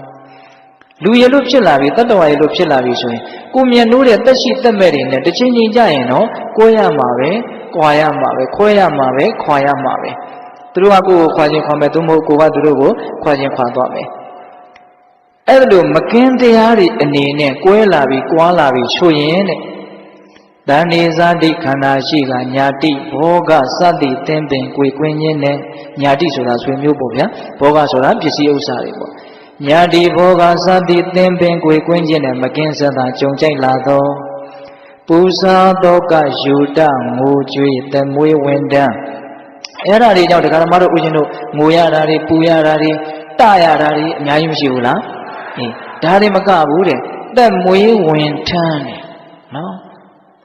That's what I have. Kukana only would have go Tanya, really. Hold the mola. Oh, cook lady, a booby don't want tired of the Ujan. Ningalida Bilo through my jumpy juicing, I the Lucas, I don't take Biro, Machine, Paludado, Kanawango Tambo to a Gigi Piensenera. No, a Gigi Piensenera. Then we went down, at the go, we would went tired. When turns so that Zagab was a jar, I think that I would losing out of 10. Tamaduriga or Laga Congress when going down using Unijarali. Hola, when tired, so Mago was a Kaunala. When you go turn Diala. Hold the mola. The Mathis Bobo sent out a photo, Lumelutin, no? Then we went to Puchandoka, Kanago Wapshila Doka, Sanami, Popula, Puchandoka, and 8 times on Sega Mechi, and 8 times of the Macone Ayuni doing at Kamyoma, Sitema, Gillian at the Womishiro, Nita Yosuraga, a Mumulo and Nita names Bolaninabe, Gayetani Jalo Dolago. Simipirari would do ya Ludolago, no Dabjimagamboli. Now go cana go to Bogasa, Pobian Biro, Chincho Laramio, Piasido, Melo, 3 Bila Ramugo, Mishula, Shide. Evelo, an 8 tayo, Macone, Ayuni, Tuila, Visulo, she. Then we went down to Chantoka, and 8 tayo, Sika Machi, Machine Shot, a light a less, singing Ava, a Jan Adi, singing go Chula Mission, a Jan Ava, she did it. It is saying Navasura, Babu, you do our own solo. So you must pay the bond to the Yanibia. Sadi Pisea, Sara Marana, Toka, Pritewa, Doka, Domanata, Ubayata. Hola, never do a Zaramarana to Ampio. No? Doka, Domanata, eh? Toka, Pritewa, Doka, Domanata, Ubayanta, Tingava Upura. No? Toka Sora, Soyina. Pritewa Sora, Mujida. Doka Sora, go Sinyera, Domanata Sora, say Sinyera. Pretty, eh? Ubayata Sora, te ongo Budora. No, a G. Bulona. A Jin Anji Eddie Doka, Nava Shini, the Tatawarima. No? Jebo Ananda, Twitchon Yadi, Mula Zadi, and Nondi. A J. Chilling Mesway, no, Dokaria, Masomu, Meswafia. But the Ujino, upon my Mupola Vishoyan, upon my Shilla me. Upon my sewing Jenny, no, upon my go Jenny, upon my 16 years, upon my go see again. Daddy the Garamaro Ujino, near them shut down below Miniaula. Nia. Tajam Yaswaviaga, Muimi, no, the Soyali me. Every Muira Nepida Jamala, Simipira in Yarigo, upon Mandelele to Yali me. Be and Dicanago, Duriha, Tinango, from the Lele Somali me. Tinango, Pandelele saw me so you know. You know, Marido Rema, Sagaloni de Longi, Cadeti Woodika. Then Yamigo, 2 points go eat. The Garmado was in the woman alive, the Anezo no Miji and the 2 Valley. Mijo like losing a Piali or Shidi Valley, Mitem Yo level and a little time dollar. No? Kawaloka Matia dear Ludi Blautini, Edit the Dore Ludi of Shilla and Miji develop Yamale. Senagino? Then Yamigo, 2 points, Bula, Gilo, Yaswabia Hodarashi. No, always at the Yaga Ponantalo, Tanadiaga, Chinantalo, Titania Woka, Melunaido, တပြောင်းပြောင်းတပြန်ပြန်ကျင်လည်နေတဲ့ကာလမှာတရားဓမ္မတို့ဦးဇင်းတို့တွေဒီဖြစ်တိုင်းသောဘဝမှာတည်ဆုံးပြီးတော့ကဘာမြေကြီးကိုမြင့်မြင့်လာစေတယ်ခုတနေ့ကဦးဇင်းစကိုင်းမှာဘုန်းကြီးကျောင်းတစ်ကျောင်းသွားပြီးတော့တရားသွားဟောတော့တတိထားပြီးတော့ကြည့်မိရင်ပေါ့သူကရှေးတုန်းကကျောင်းတွေကလည်းအများကြီးရှိတယ်အဲ့အုတ်တိုင်းတွေကတချို့အုတ်တိုင်းတွေကတောင်တော်လောက်ရှိတော့တယ်မြေကြီးတွေကိုနစ်သွားသလားမြေကြီးတွေကတက်လာသလားတချို့အုတ်တိုင်းတွေကိုနှိမ့်သွားလို့အပေါ်ကထပ်ပြီးတော့ဆင့်ထားရတယ်မြေကြီးတွေမြင့်လာတာပေါ့ဗျာဟုတ်ရဲ့လားနော်စဉ်းစားကြည့်နော်ကိုရှေးတုန်းကမြို့ရိုးဟောင်းကြီးတွေကိုတွေ့ကျင်နေဆိုရင်ဘယ်တဲ့တူကြည့်ရလဲမြေကြီးတဲ့တူကြည့်ရလားအနှစ်ကြီးတူးနိုင်လေဟူးရှေးတုန်းကအကြောင်းအရာတွေကိုသိရလေပဲအဲ့တော့ကဘာမြေကြီးဟာတဖြည်းဖြည်းနဲ့မြင့်လာတယ်ဆိုတာကတော့ဘလို့မှမငြင်းနိုင်ဘူးဘာကြောင့်ဖြစ်တဲ့မြေကြီးတွေနဲ့မြင့်လာတာလဲဆိုတော့တရားတော်မတို့ဦးဇင်းတို့ကြောင့်ဖြစ်တဲ့မြေကြီးတွေကြောင့်မြင့်လာတာလို့ပြောမယ်ဆိုရင်ကိုလွယ်မလားဗျအလွယ်ဘူးနော်ဒါကလူသားဖြစ်တုံးအချိန်မှာကိုကြောင့်ဖြစ်တဲ့မြေကြီးပေါ့ကတလိษံဖြစ်ပြီဆိုတော့ကိုကြောင့်ဖြစ်တဲ့မြေကြီးတွေဘဝဆုံးသွားပြီဆိုရင်မရှိပြီဘူးလားရှိတာပေါ့ဗျဟုတ်လားဒါကြောင့်မြတ်စွာဘုရားကအဝိဇ္ဇာနိဝရဏတတ္တနာတဏှာတန်ယောဇနာနာတန်တာဝတ္တတန်တရတံနော်မတိမှုသစ္စာလေးပါးကိုမတိမှုခန္ဓာဟာဆင်းရဲတယ်ဆိုတဲ့အတိညာအမှန်ကိုမရတဲ့အတွက်ကြောင့်လူချင်းမမောမိပြီးတော့ဘဝတွေထက်ဖြစ်ပြီးတော့နော်အဲ့လိုမတိမှုကြောင့်အခြေခံပြီးတော့တဏှာတန်ယောဇနာနာလူချင်းမမောခြင်းဆိုတဲ့တဏှာတန်ယောစဉ်ကျိုးနဲ့ချီနှောင်ခြင်းခံရတဲ့အတွက်ကြောင့်တတ္တဝါတွေဟာတဘဝပြီးတဘဝတန်တရားထဲမှာကျင်လည်နေကြတယ်အဲ့လိုကျင်လည်ကြရင်းနဲ့ဘာဖြစ်တုံးဆိုတော့ဧဝံဒီကာရတံဟောဘိကဝေဒုက္ခံပစ္စနုဘုဒ္ဓံဒိဗ္ဗံပစ္စနုဘုဒ္ဓံဗျတနံပစ္စနုဘုဒ္ဓံကတတိဝဋ္ဌိကာဟောဒီစကားလေးကိုခုနကဦးဇင်းကရှင်းပြတာနော်ဒုက္ခဆင်းရဲဒုက္ခတွေကိုပစ္စနုဘုဒ္ဓံခံစားခဲ့ဘူးလားလေပြီဆင်းရဲတွေကိုခံစားခဲ့ဘူးလားပြီနော်ဒိဗ္ဗံပစ္စနုဘုဒ္ဓံအင်မတန်ခက်တန်ကြမ်းတမ်းတဲ့ခါးသီးတဲ့ပူလောင်မှုတွေကိုလည်းခံစားခဲ့ဘူးလားပြီတဲ့ဗျတနံပစ္စနုဘုဒ္ဓံချစ်ရခင်ရတဲ့သက်ရှိသက်မဲ့တွေနဲ့ကိုယ်ကွင်းညင်းညောင်ဖြစ်ပေါ်လာတဲ့ဒုက္ခတွေကိုလည်းခံစားခဲ့ရဘူးလားလေပြီတဲ့တန်တရားကြီးကရှည်လာပြီအဲ့ဒါကြောင့်မို့လို့ကတတိဝဋ္ဌိကာတင်ញိုင်းမြေကိုအဖန်မှန်တိုးပွားစေလာလေပြီတဲ့ဒါကြောင့်ဦးဇင်းတို့အနမတကတန်ယုံမှာမြတ်စွာဘုရားဟောထားတာလေးတွေစိတ်ဝင်စားစရာကောင်းတာအများကြီးရှိတယ်ကိုယ့်ရဲ့ဘဝတန်တရားရှည်လျားလာပြီဆိုတာနဲ့ပတ်သက်ပြီးတော့ဒီကမ္ဘာလောကကြီးမှာရှိတဲ့သစ်ပင်တွေအကုန်လုံးကိုခုတ်နော်ပြီးရင်မိจิตဆန်လေးတွေလို့တတိလေးတွေစိတ်လက်တကလောက်ကလေးဖြတ်နော်တတိလေးအတူလေးတွေပေါ့ဘယ်လောက်ရမလဲခံမလို့မရနိုင်ဘူးနော်အဲ့ဒါကိုဘာလို့ရမလဲဆိုတော့မြတ်စွာဘုရားကစိတ်စီလက်စီဟောတယ်အဲ့ဒီအချောင်းကောက်ပြီးတော့ဒါငါအမေလို့ချနောက်တစ်ချောင်းကောက်ပြီးတော့ဒါငါအမေရဲ့အမေလို့ချ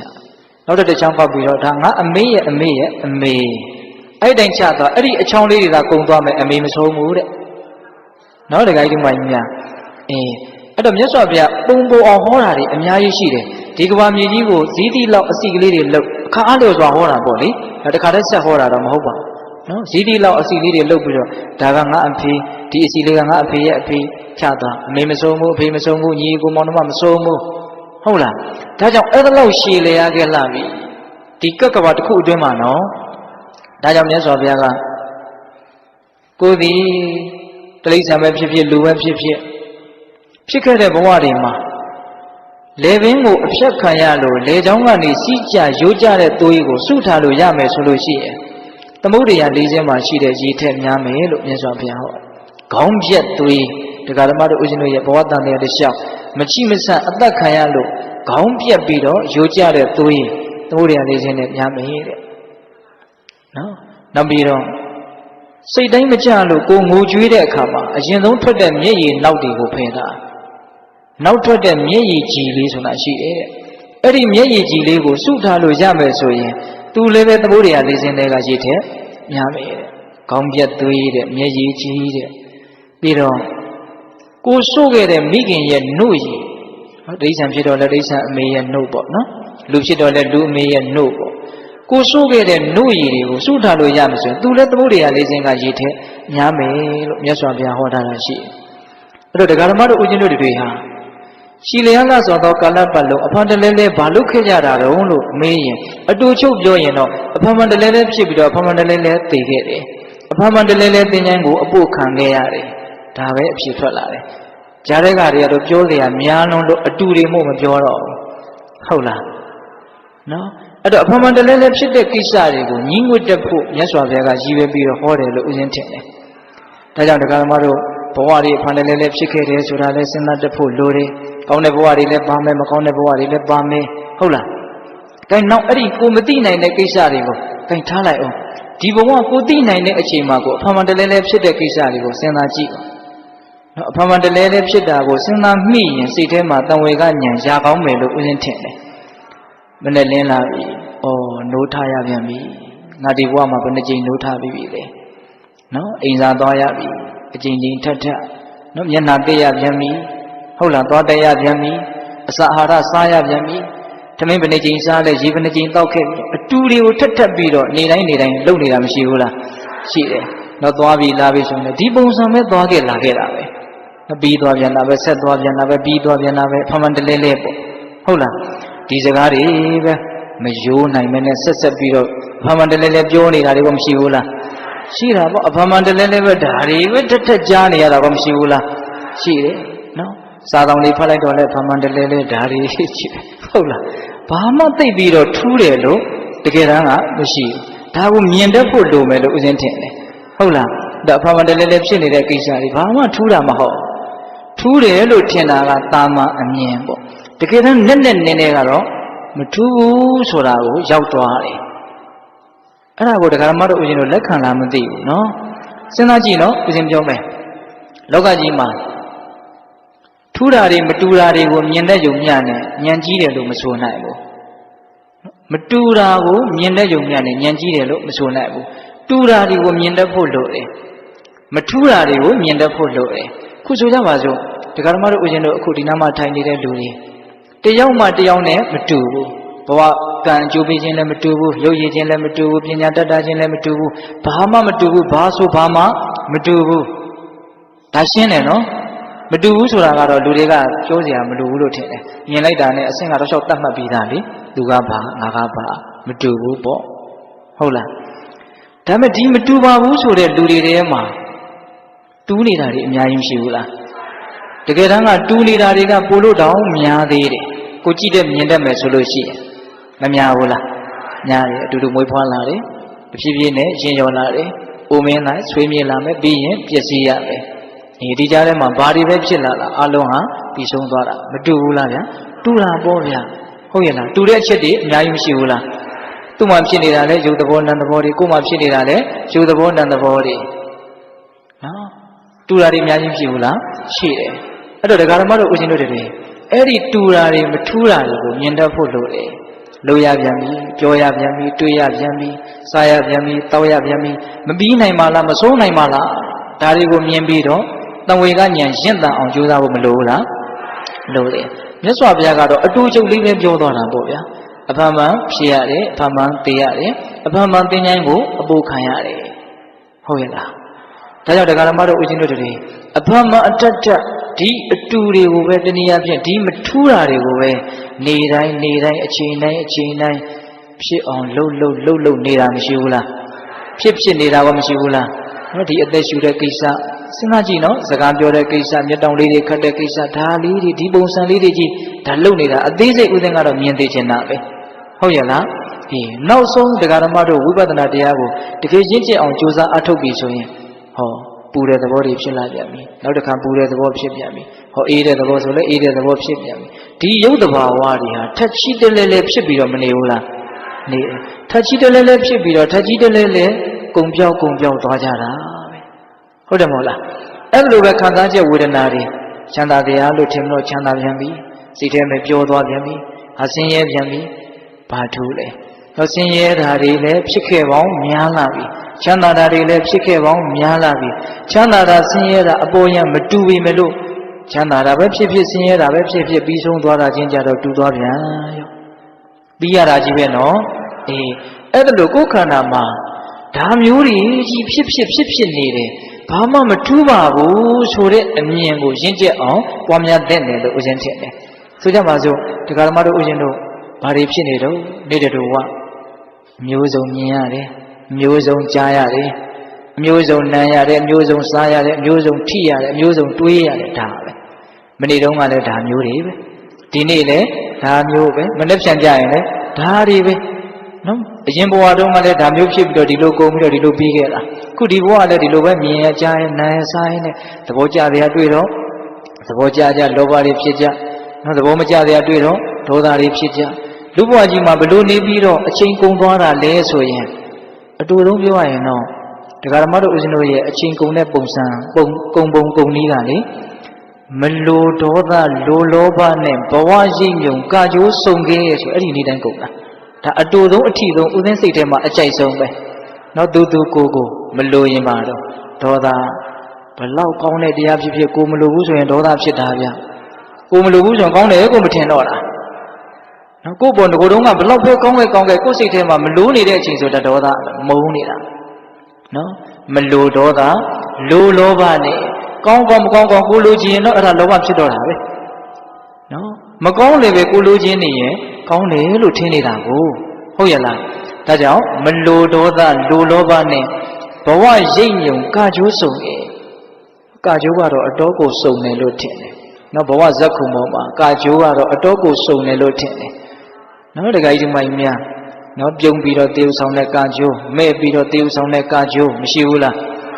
ဘယ်သူခိုင်းလို့ပြုံးရဘယ်သူခိုင်းလို့မဲ့ရတော့မင်းတော့လောဘဒေါသခိုင်းလို့ပြုံးရမဲ့ရတာပေါ့ဟုတ်တယ်မဟုတ်လားအဲ့တော့တကယ်တမ်းကတော့ဒီကာကြိုးတွေကိုဆင်နွှဲတဲ့နေရာမှာကိုယ်စိတ်တိုင်းကြဒီကာကြိုးတွေကိုပုံဖော်နေတာတော့မဟုတ်လောဘဒေါသဒါရိုက်တာခိုင်းတဲ့အတိုင်းကာကြိုးကိုပုံဖော်နေတာနော်တကယ်လည်းသေဥဆောင်ကောင်းကြပါတယ်တရားဓမ္မတို့ရောဥရှင်တို့ရောဥရှင်တို့အနုပညာလောကမှာလူချမ်းရောဇက်လိုက်ရောဇက်ပို့ရောနေရာစုံတောင်းစုံကနေပိုင်နိုင်သေဥဆောင်နိုင်တယ်ဆိုရင်ဆွဲစုံရတဲ့အနုပညာရှင်ပဲချီးမွမ်းကြတာမရှိဘူးလားရှိတယ်တရားဓမ္မတို့ဥရှင်တို့တကယ်တမ်းကတော့ဆွဲစုံရတဲ့အနုပညာရှင်တွေလို့ဥရှင်ထင်တယ်နော်တခါတရံဇက်လိုက်တခါတရံလူချမ်းတခါတရံသူတော်ကောင်းတခါတရံသူယုံမှာနေရာစုံတောင်းစုံကနဲ့ဒီဘဝတစ်ခုတည်းမှာကိုပဲသေဥဆောင်နေတာမရှိဘူးလားရှိတယ်တခါတလေအချိန်ပိုင်းလေးအတွင်းမှာကိုပဲသေဥဆောင်ချက်တော်တော်ပြင်းတယ်လို့ထင်တယ်အခုပဲဒီဘက်ကိုပြုံရွှင်နဲ့ပြောဆိုပြီးတော့ဟာဒီဘက်လှည့်လိုက်တာနဲ့ခက်ထမာကြောပြီးတော့ဖြစ်သွားတာလည်းမရှိဘူးလားရှိရနော်ဘုဘက်မှာကတော့ဧည့်သည်တွေမို့လို့အမလေးပြုံရွှင်ဒီဘက်ကအိမ်ကလူတွေဆိုတော့ခက်ထန်တာပဲဟုတ်တယ်မဟုတ်လားတယောက်တည်းကနေဖြစ်နေတာနော်ဘာမှပြောင်းလဲတာမဟုတ်တကယ်တော်ပြီဆိုတဲ့သေဥဆောင်တော်မှာအဲ့ဒီလူလောက်သေဥဆောင်ကောင်းမယ်မထင်ဘူးဘုန်းတော်ဦးဇင်းတို့စဉ်းစားကြည့်တယ်ဇက်သေးရုပ်ရှင်တွေကတထေးကြီးကပြင်ဘက်ကတထေးကြီးလောက်ဘယ်တူအောင်သေဥဆောင်နိုင်မှာဘယ်ဟာကပို့တူလို့ပြင်ဘက်ကတထေးကြီးနဲ့ဇက်သေးကတထေးကြီးနဲ့ဘယ်ဟာပို့တူလို့ပြင်ဘက်ကတထေးကြီးကတူတာဗောဗျာဟုတ်တယ်မဟုတ်လားအဲ့ဒါလိုပဲနော်စဉ်းစားကြည့်နော်တကယ်ဈေးတယ်ကဇက်သေးရုပ်ရှင်တွေကဈေးတယ်တဲ့ပူးပြီးတော့တူတာဗောဟုတ်တယ်မဟုတ်လားဒါကြောင့်လောကကြီးကိုပွဲကြည့်တယ်လို့ကြည်ရတာတခါတလေမှာအရာသာတစ်မျိုးလို့ဦးဇင်းထင်တယ်နော်သူရောကိုရောသေဥဆောင်ချက်တွေကိုစိုးနေအောင်လောကကြီးမှာသေဥဆောင်ရတာဘာတွေလို့နောက်ဆုံးစစ်ကြည့်လိုက်တဲ့ခါကျတော့ဒါတွေကြီးပဲပြောနေကြစကားကိုပြောတယ်သွားနေကြလမ်းကိုသွားတယ်လုံနေကြအလုပ်ကိုလုပ်တယ်ပြီးရင်ပြီးနေကြအတိုင်းပြီးသွားအောင်ပဲမြင်နိုင်သလားဗျာဒါကြောင့်မြတ်စွာဘုရားကအလမေဝသဗ္ဗသင်္ခါရိတုနိဗ္ဗိန္တိတုံအလံဝိရိစိတုံအလံဝိမုတ်ရှိတုံတဲ့နော်ယာဝန်ရှိတာအလမေဝသဗ္ဗသင်္ခါရိတုသဗ္ဗသင်္ခါရိတုအလုံးစုံသောသင်္ခါရတရားတို့၌နိဗ္ဗိန္တိတုံရင်းငွေခြင်းကအလမေဝသင်္လှတိတာတည်းတဲ့ဒီအချက်တွေကိုမြင်ပြီးတော့လောကကြီးကိုသင်္ခါရတရားတွေကိုရင်းငွေတဲ့စိတ်နော်ဒီစိတ်မျိုးဖြစ်အောင်ကြိုးစားရမယ်ရင်းငွေသင့်တယ်တဲ့မြတ်စွာဘုရားကနော်အလမေဝသဗ္ဗသင်္ခါရိတုနိဗ္ဗိန္တိတုံအလံဝိရိစိတုံဝိရိစိတုံတက်မဲ့မောခြင်းကင်းခြင်းကအလံသင်လှတိတာတည်းဒါတွေကိုမမောခြင်းကင်းတဲ့စိတ်ဖြစ်အောင်ကြိုးစားသင့်တယ်ဝိမုတ်စိတုံဒီဒုက္ခတရားတွေကလွတ်မြောက်ခြင်းကအလံသင်လှတိတာတည်းနော်သုံးချက်ဟောတယ်နော်ဒီအချက်တွေကိုဒကာဓမ္မတို့ဦးဇင်းတို့အသေးစိတ်စဉ်းစားပြီးတော့ဖြစ်ပြန်ပြီးဒါမျိုးပဲဖြစ်ပြန်ပြီးဒါမျိုးပဲပြီးသွားပြန်တာပဲဟုတ်လားအဲ့ဒါတွေကိုထက်ချီတလဲလဲသိမြင်နားလေပြီးတော့ဘာလို့ရမှာလဲတော့ညီငွေခြင်းကတင့်တယ်တက်မဲ့ခြင်းကင်းခြင်းကတင့်တယ်လွတ်မြောက်ခြင်းကတင့်တယ်တဲ့မြတ်စွာဘုရားကနော်ညီငွေခြင်းကတင့်တယ်ဆိုတာက ဝိပဿနာဉာဏ်ရင့်ကျက်ပြီးတော့နိဗ္ဗာန်ဉာဏ်ရအောင်ကြိုးစားအထုတ်တဲ့နယ်လို့ပြောတာဝိရိစီတုံတက်မဲ့မောခြင်းကင်းခြင်းကတင့်တယ်ဆိုတာကမဲ့ဉာဏ်၄ပါးရအောင်ကြိုးစားရမယ်လို့ပြောတာဝိမုတ်ရှိတုံလွတ်မြောက်ခြင်းကတင့်တယ်ဆိုတာကဖို့ဉာဏ်ရအောင်ကြိုးစားရမယ်လို့ပြောတာလို့အကျဉ်းမြင့်တော့နားလည်ရမှာပေါ့ဟုတ်ရဲ့လားဒါကြောင့်ပိဋကပေါင်းသူတော်ကောင်းတို့ပုဏ္ဏပုဏ္ဏဖမန်ထထဇာယတိမွေးဖွားပြီးတော့မိယတိစာသေလဲသေကြရကုန်၏တိဝတိကံသင်္ချိုင်းတို့ပုဏ္ဏပုဏ္ဏဖမန်ထထဟရန္တိဆောင်ခြင်းကိုလည်းခံရ၏ဒါအဖမန်တလဲလဲဖြစ်တဲ့တရားတွေပါဟုတ်ရဲ့လားအေးနောက်ဆုံးနှစ်ပါးတာဖြင့်အဲ့ဒီအဖမန်တလဲလဲဖြစ်နေတဲ့ဒီမထူးတဲ့ဇက်ကြီးဒီမကောင်းတဲ့ဇက်ကြီးဒီအခြေအနေဆိုးကြီးကိုရက်တအောင်ဘယ်လိုလုပ်မလဲဆိုတာနော်အဲ့ဒါကြတော့ဦးဇင်းတို့နောက်ဆုံးနှစ်ပါးတာဖြင့်မြတ်စွာဘုရားဗာမင်းရှိလဲဆိုတော့မေကင်းစလတ္တာအပုဏ္ဏဘဝယနာပုဏ္ဏပုဏ္ဏဇာယတိဘူရိပညောဘူရိပညောကြီးမားသောဉာဏ်ပညာရှိသောပုဂ္ဂိုလ်သည်အပုဏ္ဏဘဝယတဖန်မဖြစ်ခြင်းက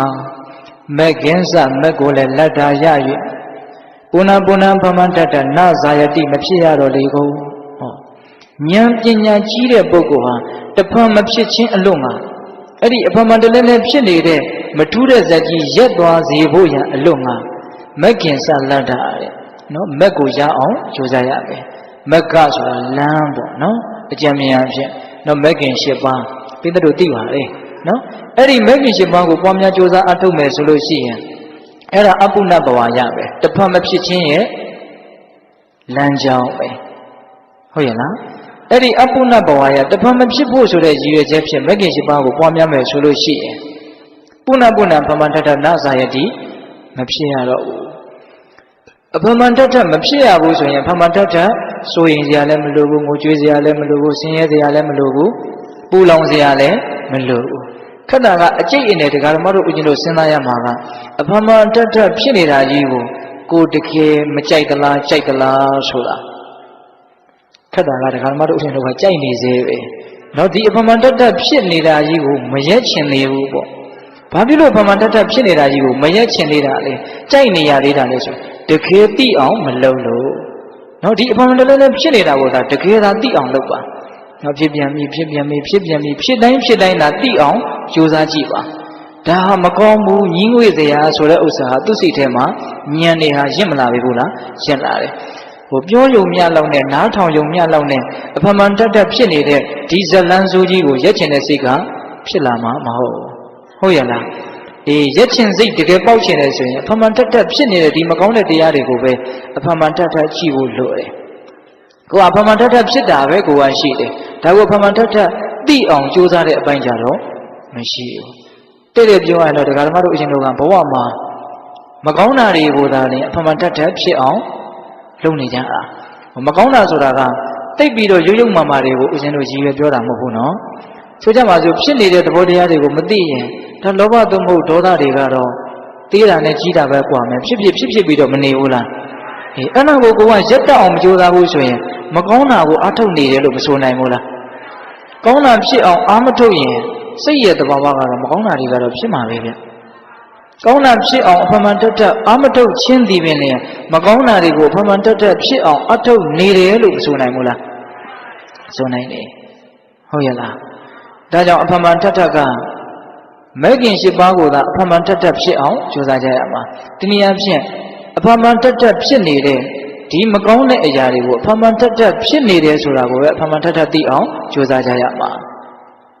အဲ့ဒါဒီပင်လည်းမဲခင်၈ပါးကိုပွားများတယ်လို့မဆိုနိုင်ဘူးလားဆိုနိုင်တယ်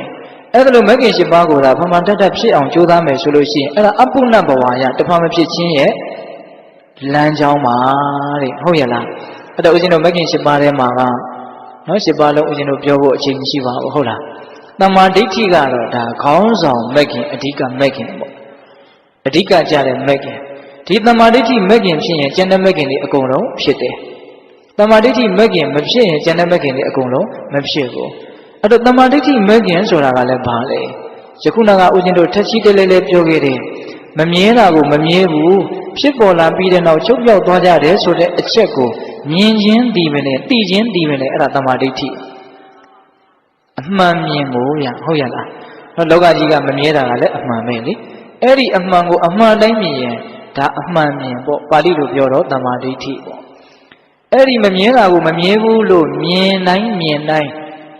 တမ္မာသင်္ကပ္ပအစရှိတဲ့မဂ္ဂင်9ပါးမဖြစ်ဘူးလားဖြစ်တယ်နော်ဒါကြောင့်ဦးဇင်းတို့မင်းကွန်းစတော်ကြီးကဒါဦးဇင်းတို့တရားပွဲတိုင်းလို့ပြောပါတယ်တမ္မာဒိဋ္ဌိမဂ္ဂင်ဖြစ်ဖို့အလွန်အရေးကြီးတယ်တဲ့မဂ္ဂင်7ပါးထဲမှာတမ္မာဒိဋ္ဌိမဂ္ဂင်တည်ယထာတော်ကြီး8တွဲမှာခေါင်းတွဲနဲ့တူတယ်တဲ့ခေါင်းတွဲကိုသာပုံမှန်ခုံမောင်းမယ်ဆိုလို့ရှိရင်နောက်တွဲတွေကအလူလိုလိုက်မှာပဲခေါင်းတွဲကရက်နေတယ်ဆိုရင်နောက်တွဲကလည်းနေရာကရွေ့မှာမဟုတ်အဲ့လိုပဲတမ္မာဒိဋ္ဌိကိုသာဖြစ်အောင်လုပ်မယ်ဆိုရင်တမ္မာသင်္ကပ္ပစရှိတဲ့မဂ္ဂင်တွေကမဖြစ်ဘူးလားဖြစ်တယ်ဒါကြောင့်မမြဲဘူးပြောင်းလဲနေတယ်ချုပ်ပြောင်းနေတယ်ဆိုတဲ့အတိကိုအမှန်အကန်သိအောင်ကြိုးစားအထောက်ဖို့မလိုဘူးလားလိုတယ်အကယ်၍သာအဲ့ဒီမမြဲတာကိုမမြဲဘူးလို့သိရင်ဒါတမ္မာဒိဋ္ဌိဖြစ်တယ်တဲ့အဲ့ဒီတမ္မာဒိဋ္ဌိဖြစ်ရင်ဦးဇင်းတို့ဒုတိယသုတ်တံမှာမြတ်စွာဘုရားဟောထားတာရှိတယ်အာယုံတက်ပြီဆိုရင်တော့တေချာပေါက်ခဏနေရင်နေထွက်တော့မှာပဲတဲ့ဒါအတက်เสียဒေသနာပေါ့နော်တခါကြီးမိုက်ပြနော်အာယုံဒီနေရဲ့ရှေ့ပြေးနမိတ်နော်တမ္မာဒိဋ္ဌိဒီသစ္စာလေးပါးကိုသိတဲ့ဉာဏ်ရဲ့ရှေ့ပြေးနမိတ်အရိယမဲ့ဉာဏ်ရဲ့ရှေ့ပြေးနမိတ်နော်တမ္မာဒိဋ္ဌိဆိုတဲ့မမြဲတာကိုမမြဲဘူးလို့တကယ်သိတဲ့အသိဉာဏ်ကိုယ်တန်တမှာဖြစ်ပြီးဆိုလို့ရှိရင်ဒါဥရှင်တို့မဲ့ဉာဏ်ရဖို့နော်မဲ့ဉာဏ်ရခြင်းရဲ့ဒါရှေ့ပြေးနမိတ်ပေါ့အာယုံတက်ရင်နေထွက်မယ်ပေါ့နော်တမ္မာဒိဋ္ဌိဖြစ်ရင်ဒါမဲ့ဉာဏ်ကိုရမယ်ပေါ့ဒါကြောင့်ပိဋကပေါင်းသူတော်ကောင်းတို့တမ္မာဒိဋ္ဌိဉာဏ်အမြင့်တန်အောင်ကြိုးစားဖို့မလိုဘူးလားလိုတယ်အဲ့တော့ဒီနေရာမှာဦးဇင်းတို့တမ္မာဒိဋ္ဌိဉာဏ်အမြင့်တန်ခြင်းနဲ့ဆိုရင်လည်းပဲဘလို့ကြိုးစားရမလဲအကောင်းဆုံးနဲ့စိတ်အချရဆုံးနည်းအပြည့်စုံဆုံးနည်းကတော့တတိပဋ္ဌာန်ဒေသနာနည်းပဲဒီပဲပြန်ဆိုင်မယ်နော်တရားကစောစောကလည်းဒါတစ်ခါဦးဇင်းပြောခဲ့ပြီနော်တတိပဋ္ဌာန်ဒေသနာနည်းနဲ့အညီသာကြိုးစားတမ္မာဒိဋ္ဌိဉာဏ်ရင့်တန်လာလိမ့်မယ်မမြဲတာကိုမမြဲဘူးလို့သိရလိမ့်မယ်ဒါကြောင့်ဦးဇင်းတို့မဟာကြီးဆိုတော်ကြီးကရှစ်တိုင်းမပြတ်သိမှတ်နေလျင်ယုံနာနှမျိုးကြောင်းကျိုးသိမြင်မမြဲစင်းရဲ့ဉာဏ်နဲ့ပေါ်လွင်အနတ္တတရားနိဗ္ဗာန်ဝင်တဲ့နောက်တတိပဋ္ဌာန်ဒေသနာကိုအနှစ်ချုပ်ပြီးတော့ရေးထားတယ်လို့ဦးဇင်းတို့ထင်ပါတယ်ဟုတ်ရဲ့လားခန္ဓာမှာအကြောင်းအားလျော်စွာဖြစ်လာတဲ့သဘာဝတရားမျိုးစုံမရှိဘူးလားဗျာရှိတာပေါ့မြင်နေတာတွေကြားနေတာတွေနားနေတာတွေစားနေတာတွေထိနေတာတွေတွေးနေတာတွေဟုတ်ရဲ့လားအဲ့ဒီအရာတွေဖြစ်လာတိုင်းမှာတတ်နိုင်တဲ့မြတ်တတိစိတ်အောင်တတိဆက်အောင်နော်တိပြီးတော့ဓာတ်ရိုက်သိရမှာနော်တိနေအောင်ကြိုးစားနေမယ်ဆိုလို့ရှိရင်သူတို့ရဲ့သဘောတဘာဝတွေကိုမသိနိုင်ဘူးလားသိနိုင်တယ်သူတို့ရဲ့သဘောတဘာဝကဘာလဲနော်ဖြစ်တိုင်းမပြတ်သိမှတ်နေတယ်ယုံနာနှမျိုးကြောင်းကျိုးသိမြင်ဒါဖြစ်เสียရှိလို့ဖြစ်လာတာဘာကဖန်ဆင်းထားလို့မှဖြစ်တာမဟုတ်ဘူးဖြစ်เสียရှိရင်ဖြစ်တာပဲဒါလို့မရဘူးနော်မျက်လုံးလည်းဖွင့်ထားမယ်အစင်းတွေလည်းရှိနေမယ်အလင်းရောင်လည်းရှိမယ်နှလုံးသွင်းလည်းရှိမယ်ဆိုရင်မြင်တယ်ဆိုတာကတော့ဖြစ်ကိုဖြစ်နေမယ်ဘယ်လိုမှတားလို့မရဘူးဟုတ်လားကိုမမြင်ခြင်းလို့လည်းမရဘူးဟုတ်လားမျက်လုံးပိတ်ထားမယ်မြင်ခြင်းလည်းဆိုလို့မြင်လို့မရပါဘူးအဲ့တော့ကိုမြင်ခြင်းလို့မြင်တာလားမြင်စရာအကြောင်းတွေပြည့်စုံလို့မြင်တာလားဒါစဉ်းစားဖို့နားလည်ဖို့လိုတယ်ရိုးရိုးလေးနဲ့လေးနဲ့တယ်လို့ဦးဇင်းထင်တယ်နော်ဘယ်အကြောင်းအရာမျိုးဘာတွေပဲဖြစ်နေလေဖြစ်เสียအကြောင်းတွေပြည့်စုံလာရင်ဖြစ်သွားတာပဲဟုတ်ရဲ့လားအဲ့ဒါလို့ယုံနာနှမျိုးကြောင်းကျိုးသိမြင်အကြောင်းရှိရင်တော့အကျိုးတရားဆိုတာဖြစ်ပေါ်လာတယ်အဲ့ဒီဖြစ်ပေါ်လာတဲ့သဘာဝတရားတွေကဘယ်လိုလဲမမြဲဆင်းရဲဉာဏ်တဲ့ပေါ်လွင်မမြဲဘူးဆိုတာသိလာရင်ဆင်းရဲတယ်ဆိုတာဉာဏ်ထဲမှာတဖြည်းဖြည်းနဲ့ပေါ်လွင်ထင်ရှားလာလိမ့်မယ်မမြဲတဲ့တရားဆင်းရဲတဲ့တရားဆိုတာသိလာရင်တော့ဒါဟာငါဥစ္စာလို့မသိမ့်ပိုက်တဲ့တရားတွေဆိုတာကိုသူဆက်ပြီးတော့သိမလာပြီဘူးလားသိလာလိမ့်မယ်မမြဲဆင်းရဲဉာဏ်နဲ့ပေါ်လွင်အနတ္တတရားနိဗ္ဗာန်ဝင်အလွန်ကောင်းတယ်နော်ဒီမိုင်းများနော်အသေးစိတ်တူတုတ်နဲ့ထိမိတယ်လို့ဦးဇင်းထင်တယ်ဟုတ်ရဲ့လားဒါကြောင့်တမ္မာဒိဋ္ဌိမဲ့ခင်အမြင်မှန်ရင့်တန်ခြင်းနဲ့ဆိုလို့ရှိရင်တတိပဋ္ဌာန်ဒေသနာမှာလာတဲ့နည်းများအတိုင်းကြိုးစားရမယ်ဒါကြောင့်မြတ်စွာဘုရားဟောထားတဲ့တတိပဋ္ဌာန်သုတ်ကြီးကိုလည်းပဲတတ်နိုင်တဲ့မြတ်ဦးဇင်းတို့လေ့လာစေခြင်းတယ်ဘလောက်ထိမြတ်စွာဘုရားအသေးစိတ်အကျေတဝဟောထားသလဲဆိုတာကိုလေ့လာပြီးတော့နားမလည်ဘူးဆိုရင်နားလည်းမထင်ရတဲ့သူတော်ကောင်းတွေကိုမေးဖို့မြတ်ဖို့မလိုဘူးလားလိုတယ်အဲ့ဒါလိုပေးတတ်ပေါင်းသူတော်ကောင်းတို့လေ့လာလိုက်စားကြမယ်ဆိုလို့ရှိရင်တတိပဋ္ဌာန်ဒေသနာနည်းကိုကျွမ်းကျင်ပြီးတော့နောက်ဆုံးတမ္မာဒိဋ္ဌိဉာဏ်အမြင်တန်ပြီးတော့ဟုတ်လားအဲ့ဒါဆိုလို့ရှိရင်အပုဏ္ဏဘဝယအဖာမှန်တလဲလဲဖြစ်နေတဲ့တရားတွေနောက်ဆုံးချုပ်ဆုံးတဲ့အဆင့်ကိုမရောက်နိုင်ပြီဘူးလားရောက်နိုင်တယ်ဒါကြောင့်မြတ်စွာဘုရားကဗုဒ္ဓပညောတဲ့ဉာဏ်ပညာကြီးသောပုဂ္ဂိုလ်သည်အပုဏ္ဏဘဝယတဖန်မဖြစ်ခြင်းအလို့ငါ မက်ကင်စမက်ကိုလက်တာရပြီးတော့ပုဏ္ဏဖမထထနာဇာယတိမဖြစ်ရတော့ဘူးတဲ့နာဇာယတိမဖြစ်ရတော့ဘူးဆိုခြင်းဒီမလဲအဲ့ဒါဒုက္ခခတ်သိငြိမ်းခြင်းပါပဲလို့နားလည်ရဟုတ်ရဲ့လားဒါကြောင့်ပိဿပေါင်းသူတော်ကောင်းတို့မြတ်စွာဘုရားအဲ့ဒီဂါထာ၄ပုဒ်ကိုဟောတယ်အင်မတန်လေးနဲ့တယ်လို့ဦးဇင်းတို့ထင်ပါတယ်ဟုတ်ရဲ့လားအဲ့ဒီသုတ်တန်ဒေသနာကိုနာပြီးတော့အဲ့ဒီပုံနာသည်မြတ်စွာဘုရားကိုကြည်ညိုတဲ့နော်တရဏဂုံတီးတဲ့နော်သူတော်ကောင်းတရားဖြစ်သွားတယ်ဆိုပြီးတော့ဥရိယသုတ်တန်ကတော့အဆုံးသတ်တယ်အဲ့တော့ဦးဇင်းတို့ဒီသုတ်တန်ကိုဟောခြင်းရဲ့အဓိကရည်ရွယ်ချက်ကဒကာဓမ္မတို့ဦးဇင်းတို့ရဲ့ဘဝမှာထက်ချီတလဲလဲတခါလာလဲဒါတခါလာလဲဒါတခါလာလဲဒါဟုတ်လားအဲ့ဒီထက်ချီတလဲလဲအဖွန်တလဲလဲဖြစ်နေတဲ့ကိစ္စတွေကိုဉာဏ်အမြင်ရင့်တန်အောင်ကြိုးစားပြီးတော့ဒါတွေရဲ့ပုံမှာညီငွေတဲ့စိတ်ဒါတွေရဲ့ပုံမှာမမောမှုကင်းတဲ့စိတ်ဒါတွေကနေလွတ်မြောက်အောင်ကြိုးစားခြင်းတဲ့စိတ်နော်လွတ်မြောက်တဲ့စိတ်ဟုတ်လားဒီလိုအစစ်မြင့်တဲ့အသိဉာဏ်ဓုတွေရအောင်တို့ကြိုးစားမယ်ဆိုတဲ့ရည်ရွယ်ချက်မျိုးဖြစ်လာဖို့ဆိုပြီးတော့ဒါဥရှင်တို့ရည်ရွယ်ပြီးတော့ပြောပြတာပါဟုတ်လားတနည်းအားဖြင့်လည်းပဲမြတ်စွာဘုရားဟောထားတဲ့တရားဒေသနာတွေနဲ့ပတ်သက်ပြီးတော့အများကြီးကြည်ကြဲပြန့်ပြန့်ဘုဒ္ဓတာရှိသေးခြင်းနဲ့ဒါဥရှင်တို့လက်လက်မိတဲ့လောက်ကလေးပြောပြတာပါဟုတ်ရဲ့လားဒါကြောင့်ပိဿတို့ဓာတ်ထက်လက်ပို့ပြီးတော့လေ့လာနိုင်ပါစေစူးစမ်းနိုင်ပါစေဟုတ်ရဲ့လားနော်ဒါကြောင့်ဒီကနေ့တော့ဥရှင်တို့ဥရိယသုတ်တံတဲ့တရားကောင်းစဉ်ပေးထားတာပါတော့မထူးဇက်ခင်းသူများတဲ့ဟုတ်လားမထူးဇက်ခင်းတဲ့လူကဘယ်သူဖြစ်နေတော့ကိုယ်ပဲဖြစ်နေတယ်နော်ဟုတ်ရဲ့လားတခါလာလဲဒါတခါလာလဲဒါဒီဘဝလဲဒါနောက်ဘဝလဲဒါအပေါ်ယံကြည့်ရင်တော့မထူးအပေါ်ယံကြည့်ရင်တော့ထူးတယ်လို့ထင်ရတာပေါ့နော်တကယ်တမ်းကတော့သိပြီးတော့မထူးလာဘူးဟုတ်ရဲ့လားဒါကြောင့်ပိဿပေါင်းသူတော်ကောင်းတို့ဒီဆိုးဝါးတဲ့မထူးဇက်ကိုရက်နိုင်အောင်ကြိုးစားနိုင်ကြတဲ့သူတော်ကောင်းတွေဖြစ်ကြပါစေလို့ဘုရင်တို့ဆန္ဒပြုပြီးတော့မေတ္တာပို့ပြီးအဆုံးသတ်ကြရအောင်နော်ဘဝတုသဗ္ဗမင်္ဂလာရခန္တုသဗ္ဗဒေဝတာသဗ္ဗဗုဒ္ဓ ानु ဘာဝေနတရာဒုက္ခိဝန္တုတိဘဝတုသဗ္ဗမင်္ဂလာရခန္တုသဗ္ဗဒေဝတာသဗ္ဗဓမ္မာ ानु ဘာဝေနတရာဒုက္ခိဝန္တုတိဘဝတုသဗ္ဗမင်္ဂလာရခန္တုသဗ္ဗဒေဝတာသဗ္ဗသံဃာ ानु ဘာဝေနတရာဒုက္ခိဝန္တုတိဒီတုံမကသင်တရားနာပိသပေါင်းသူတော်ကောင်းတို့သာတာအလုံးသောတတ္တဝါအနန္တတို့အားသဗ္ဗမင်္ဂလာလောကီလောကုတ္တရာကောင်းဆိုသမျှမင်္ဂလာဝဝတိဘဝတို့ကောင်းစွာမသွေဖြစ်တော်မူကြပါစေတည်းသဗ္ဗဒေဝတာမိမိတို့ခန္ဓာကိုယ်မှာစောင့်ကြနေကြကုန်သောနတ်မိမိတို့အိမ်မှာစောင့်ကြနေကြကုန်သောနတ်မိမိတို့တာနာမိမိတို့ကဘာမှာစောင့်ကြနေကြကုန်သောနာမြတ်နာကောင်းတာပေါင်းတို့ကလည်းပဲ